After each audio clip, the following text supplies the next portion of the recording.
Hello Capricorn, and welcome to your reading for the week of March 3 through 18, 2024. That's actually 2 weeks. I've been doing these readings weekly, and now I am splitting. I'm doing half of the signs one week and then half of the signs the following week.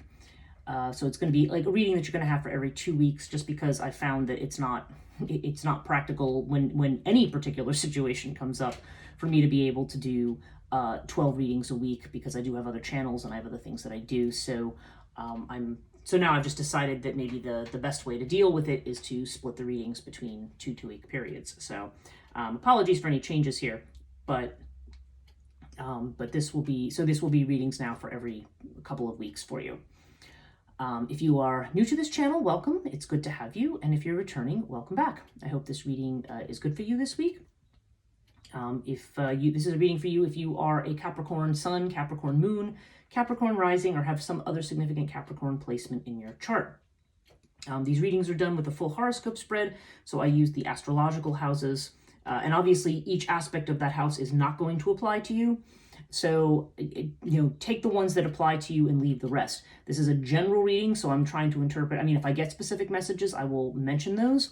But if you hear that and you say, well, that doesn't apply to my life or situation, then discard it, then it's not for you. I use the 2 different decks. I use the Cartouche deck as my main deck that I use to read with, and this is an Egyptian system, Marie Hope's Way of Cartouche. And I clarify with the Tarot deck. This week we are using Crowley's Thoth deck, and our oracle for this week is going to come from the Norse runes. So there is also a descriptions down in the description box below. There are links to my website, to my social media, and some other things, so you can check that out also if you so choose. So, okay. So let's begin at the beginning here for you. Aries energy. This is about your personality, how you present yourself to the world, how others see you. And we have Nephthys with the sun. That's interesting because it's almost two different things going on here. Because Nephthys usually comes up when we are being mysterious and sort of withdrawing and keeping to ourselves. Okay, so this would be an energy of, I mean, it's not a negative energy. I mean, it's definitely a very positive and kind of gentle energy that we see with Nephthys. But it generally indicates a kind of withdrawal. It can also indicate that we are learning new things about ourselves. Maybe we're discovering things that we did not know or understand about ourselves. And with the sun, this is something that would be a clarifying energy. This is a very warm, positive energy. So you'd be somebody who's projecting happiness or radiating happiness. Or certainly there's just the idea that if there has been confusion with something, that there's clarity about a situation that's coming, and it does seem to be something that's going to make you very happy. In the second house, which has to do with Taurus energy, that's your finances mainly, we have the 8 of Wands with Earth. Now, Earth is a great card to get in the second house because this definitely indicates money's coming in for you, okay? And with the 8 of Wands, this could be something that's happening very, very quickly. This is a card that's known as the Swiftness card. And this can indicate messages that are going back and forth very rapidly. It can also just indicate a situation that is changing rapidly. Sometimes it's connected to travel. But whatever it is for you, there's definitely seems to be rapid change coming in. And it does seem to be something that's going to bring in new money or financial stability of some kind. In either case, it's definitely a very good omen with regard to your finances as well. Maybe that's why we have this happiness here. Third house is Gemini energy. This has to do with messages, communications of all kinds. If you're in your own business, this is about self-effort. It can also have to do with brother-sister relationships and sometimes with short-distance travel. Now we have the 7 of Wands with Scarab here. Okay, so 7 of Wands is a card of holding your ground in something. This usually comes up when you feel like you are being criticized or like you have to defend yourself against somebody.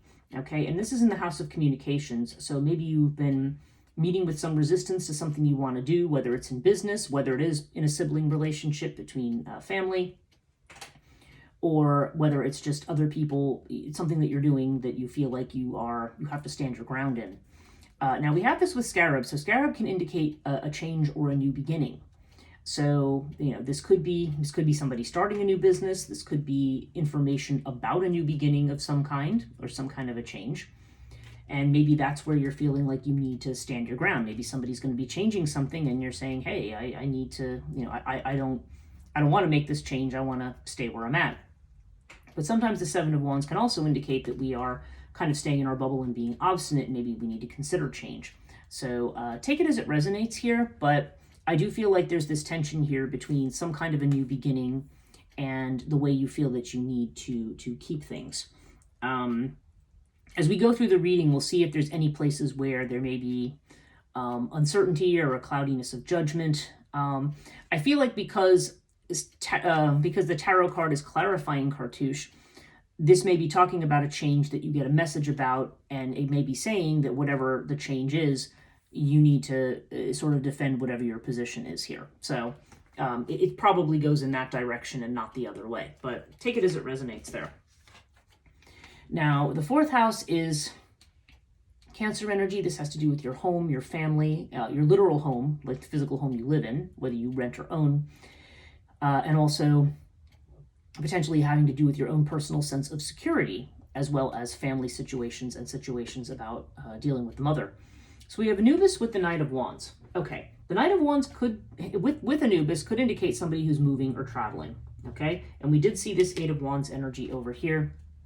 So I don't know, maybe you are making a move, like a physical, literal move. Maybe you are moving home, or somebody in your family is moving home. Because this is definitely, these two cards together, I would say, are definitely cards of travel and moving. So if you're not actually physically moving, then it does seem like you may be doing some travel and maybe away from home. If it's not you, it may be somebody else. The other possibility here is if you say, hey, there's no travel on the horizon for me, then Anubis could indicate a need to, for protection. Again, we have the Nephthys in the first house. So this may be this energy of feeling, wanting to feel protected or protecting your home or your home environment. And, and Knight of Wands in this case could be, I don't know, there's a restlessness here. There definitely seems, or an impatience with a certain situation. So, yeah, in that case, I don't know. There could be, this could be somebody in the family who's creating an issue.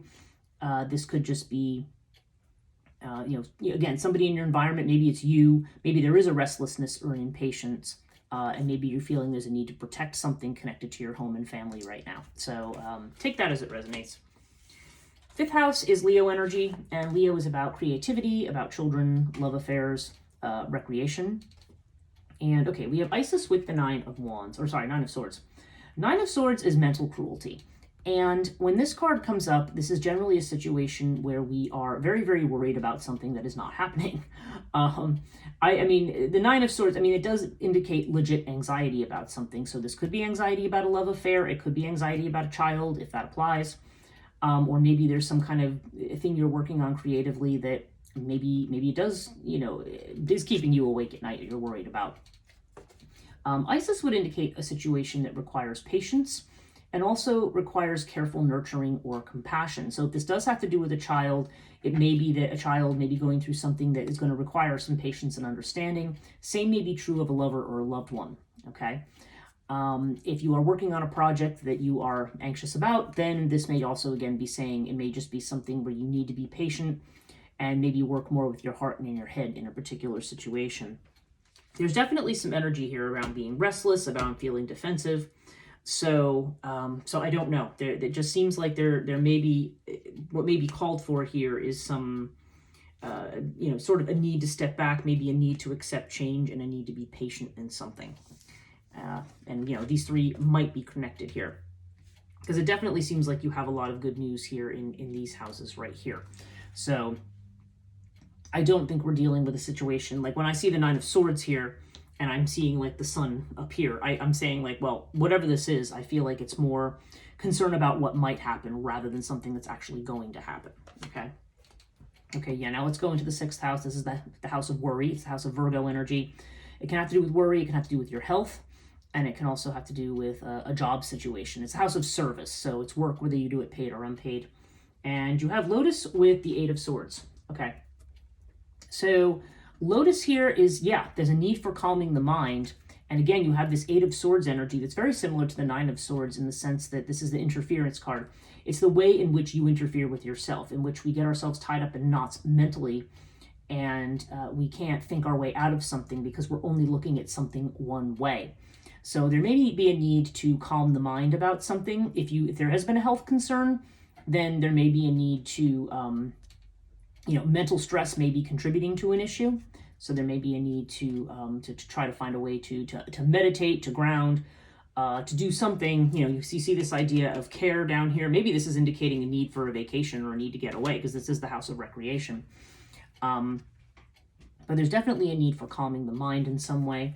And this Eight of Swords energy indicates that we are overanalyzing or overthinking something. If you are worried about something right now, whether it be a job, whether it be a general worry, whether it be a health thing, this definitely indicates that you may be thinking inside the box instead of outside. So don't box yourself in with your thoughts. Whatever situation you're looking at, this is telling you that you may be just staring at the wall and looking at things only in one direction, in one way. So you need to turn around, and see what the other possibilities are. There's more than one way to solve a particular problem. There's another version of this card from the Cat Tarot, the Mystical Cats Tarot, that I like, and it shows a Siamese cat that is on its back, like yowling, and it's trapped under a branch. But the branch is not, the branch isn't really trapping it. It just apparently looks trapped. All the cat has to do is roll to the side, and it's out from underneath the branch. So again, this is just something where we are caught in the moment of something, and we have a lot of anxiety. And it's saying, no, if you just calm down and look at your situation, you will find the answer and the way of getting out of it. Okay, so now we have the 7th house. And it's interesting because this is opposite the 1st house. This is the house of partnerships. Libra energy. And Libra is about legal partnerships of all kinds. So marriages, business partnerships, contractual relationships. It's a more serious kind of commitment than the love affair that we see here in the 5th house. Though it's interesting, you have the 9 of Swords here, and then you have the Tower. So I don't know. I feel like there is some anxiety for some of you about a relationship. Maybe it's about somebody you've been dating and whether or not there's going to be a commitment here. Maybe something feels like it's falling apart here. And it's interesting because it's opposite the Sun. So the Sun brings clarity. This also brings a different kind of clarity. The Tower brings a kind of clarity that shakes us up. And that, and again, but I feel like this is, it may be necessary to see the truth of a particular situation. Now, the other possibility is that you or your partner, whether it be a marriage partner or business partner, might be having a crisis right now. There may be some kind of situation that is in meltdown mode. But the Tower also, like I said, can just indicate waking up to something and seeing it for what it is and being allowed to rebuild based on truth, okay? With the Sirius card, yeah, I mean... okay, as a partner, this would be somebody very strong and physically active, okay, when Sirius shows up in the 7th house. But the fact that I'm seeing there seems to be so much angst for somebody over a love relationship, this may be a situation where, again, there's this idea of patience or tolerance that's going to be required.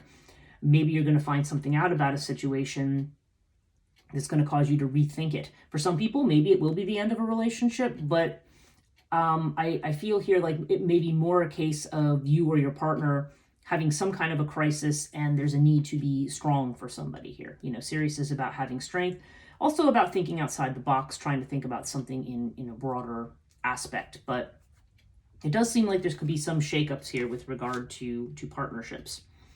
8th house, Scorpio energy.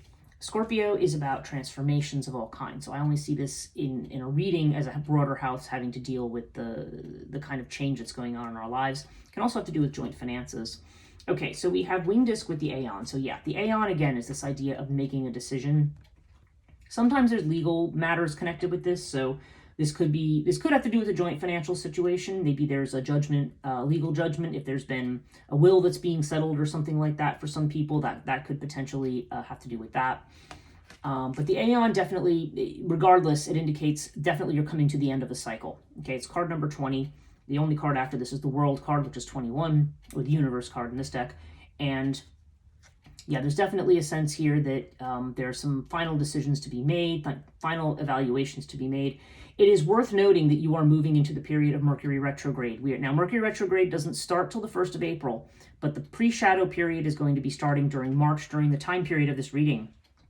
And the fact that I'm seeing this shakeup, so you're seeing having all this clarity that's coming in about you and your connection to somebody else, about all these changes, about all these kind of mental traps that you're in. This says to me that you are that this is time to wake up and time to make some decisions. Judgment sometimes, or the Aeon sometimes brings situations around again, okay? And in fact, in the 12th house, you have the Wheel of Fortune, which is the other card of things coming around again. But this seems to have more to do with inner work than outer work, okay? It could be something that's reflected in an external situation, but ultimately this is about you and the kind of change it's pushing you towards. It's pushing you towards the end of a cycle, towards finally solving some kind of thing, whether you consider it karmic or not, some kind of a thing where you're going around and around in circles over and over again, and it's time to get off that wheel. And that is what Mercury retrograde does. That's the positive side of Mercury retrograde, is it gives us time to reevaluate and rethink things. And you have it with the winged disc, which definitely means success and overcoming obstacles. So I think whatever you're going around with, it's finally going to be time to settle or solve that. Ninth house, Sagittarius energy. Sag energy has to do with your expansion, so higher education, getting more education of any kind, those institutions connected to education, philosophy, religion, spiritual thinking, deep thinking, your beliefs, and also long distance travel. Okay, so we have the Buckle of Isis with the Devil. So the Devil tends to come up, now this could be Capricorn energy or somebody who's a Capricorn, but the Devil often comes up when we are attached to something. Now it's funny because we're seeing these cards of travel and movement down here, but there does seem to be a situation where maybe you're afraid to, maybe you need to make a move and you're saying, yeah, but you're attached to old people, old situations, and maybe those attachments are making it hard for you to make a change or to move ahead. This is Capricorn energy, and it tends to come up when we are kind of stubbornly clinging to something, or at least just clinging to something that's familiar, even when we're seeing in the opposite house that this is time for a change. And yeah, you've got this with this Seven of Wands here. So now I'm kind of inclined to look at that with this card. That's what I'm saying. I like to look at the rest of the reading. Maybe there is something that you need to let go of. And indeed, you have the Buckle of Isis card, and Buckle of Isis comes up when a sacrifice or a change or letting go of something is going to lead to a reward. It can also indicate hard work leading to a reward as well. But again, we have the 7 energy. 2 + 5 is 7, and you've got the 7 down here. So there definitely seems to be some kind of a situation where getting out of an old or stuck pattern is required. We've also got the 8 of Swords. We've got the 9 of Swords. I think there's, this may be where your unsureness, your lack of surety is here. But I feel like you are definitely moving towards something that's going to make you happy. So so any changes and risks do seem to be worth it right now. 10th house is Capricorn energy. This is your career, reputation, fame. Sometimes has to do with father energy. Okay, so we have the twins with the 6 of Wands. 6 of Wands is a card of victory. It is a card of leadership, of having a good reputation, of being seen as a leader, as somebody that people will go to because they trust you and they think that you are knowledgeable. With the twins, this could indicate a situation where there is a partnership, where perhaps you are going to partner with somebody in business or in something connected to your career to kind of give you a boost, maybe boost your visibility here. But whatever the situation is, it definitely looks like you are poised for success, whether that's in a current job or whether you are making a change. Now let's look at the 11th house. This is Aquarius energy. Aquarius energy has to do with friendships, your social networks, business networks, your hopes and wishes, your destiny. Okay, so we've got another knight here. We've got the Knight of Swords with Osiris. So yeah, there's some kind of a situation. Again, we have this strong leadership quality that we see here with Osiris. This is usually considered to be Sagittarius energy. But, there could be a situation that is very stable, very secure. It could be a friend or a helper in your life who is that way, or this could represent you. But with the Knight of Swords, we have a situation where you may be impatient. And again, we see this impatience down here as well. There seems to be, again, we have this strong energy of critique. We have the 7 of Wands. We have this 8 of Swords. I don't know. I just feel like there's, you may be, the way in which you may be thinking about something, or the way in which your thought pattern may be taking you, you may be moved to want to take hasty action, either with regard to a friendship or a relationship, or with regard to some kind of goal that you have or wish that you have. And I feel like Osiris is kind of has this message of stay put right now. Rely on your solid judgment, be grounded. And this is usually a card of not making swift changes. So Yeah, there's a lot here that suggests you are chomping at the bit and ready for change, but at the same time, there may be something connected to a relationship that has you shaken up. And there's also this energy here around both creativity, worry. Again, this could have to do with children or relationship, but there does seem to be a tremendous amount of mental worry and anxiety being put into something here. So with the Knights and everything, I think there's a sense that we are ready to act on something, but we want to make sure that we are out of this nepenthes, out of this sense of not really knowing, and that we have that clarity, that wait for that clarity to come in. Yeah, there just seems to be something that you're not clear on, and based on what you're seeing in front of you, you may be jumping to conclusions about something, okay? And it's saying, be careful, I mean, yeah, you do, basically, ultimately, it is telling you to get out of past habit patterns. In fact, your sense of mentally being stuck here may be coming out of a past habit pattern, a past way of thinking about things, or feeling that you are tied to a situation or can't get out of a situation. But I think it's saying that you can. You just need to think about it differently. Yeah, so this is your house of fears. This is Pisces. This is what you don't show to people, what's hidden. Yeah, and you've got Sphinx with the Wheel of Fortune. So again, there's something that's coming back around again, something maybe that's been hidden from you, because Sphinx often indicates secrets.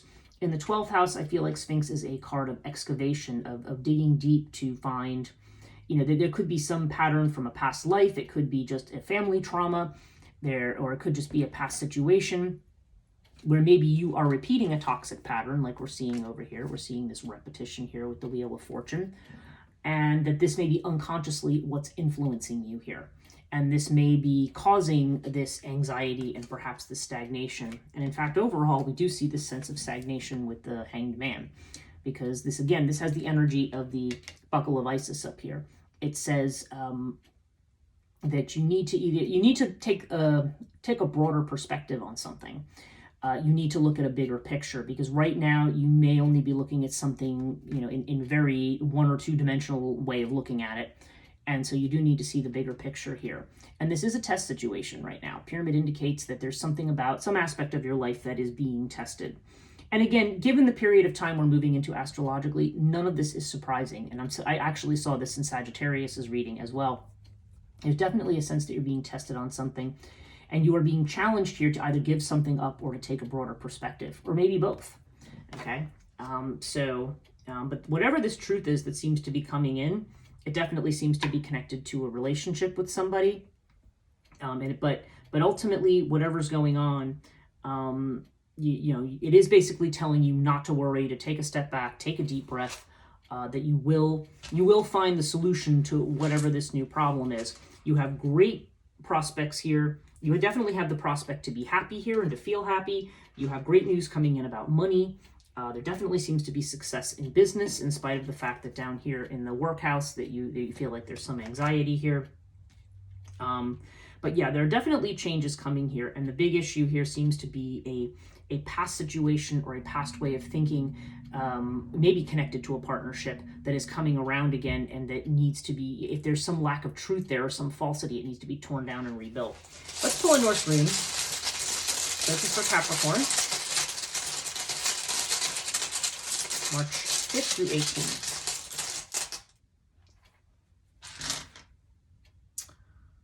Okay. Yeah, so we have Kano, the rune Kano, and it's showing up in the reverse. So when Kano is reversed, it indicates the darkening and the light of some situation. Kano upright, it's the rune of fire. It has to do with opening up. When it's in reverse, it can indicate that there could be a friendship or relationship that maybe has, it's gotten to a point where it's time to move on. So maybe that's part of the anxiety here, whether this is a friendship, whether this is a love relationship, whether this is connected to family or business. There does seem to be that but whatever is happening here, there seems to be sort of a closing of a door on something right now. And I feel like it's saying, and it doesn't have to be a friendship, by the way, or a relationship, but there's definitely this sense of something closing up rather than opening up. And so when So again, whatever seems to be closing in your life right now, when Kano shows up reversed, it's saying, right now may not, it may be the time for you to close things up and finish old business. I mean, we do have the Aeon here. It may be time to bring some things to an end, whether it's a situation, whether it's a relationship, whatever it is. There may be a door that's closing, but of course, when doors close, eventually, everything is only cycling, so eventually everything will open up again. But for the moment, you may feel like there may be a closing of something because maybe it is time for you to make a change with something and take a new direction. So that's it for you this week, Capricorn. I hope this reading was helpful. Thank you so much for watching. If you did like this video, hit the thumbs up, leave me a comment if you choose, and definitely subscribe and hit the notification bell if you want to find out when these videos are coming out. Thanks so much, and we'll see you next time.